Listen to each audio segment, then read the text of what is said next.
အမီရောအမီရော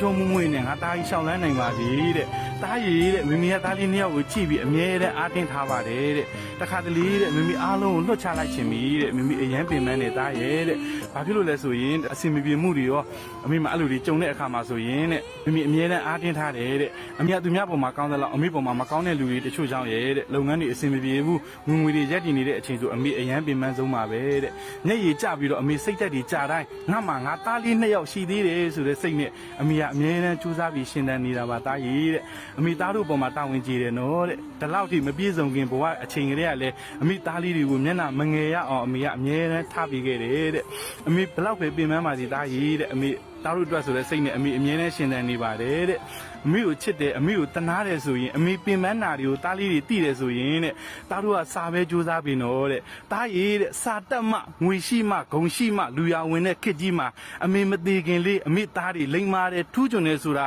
ဟောဒီအမေလေးသိရရင်အမေကတီးပြောပါပြီတားရည်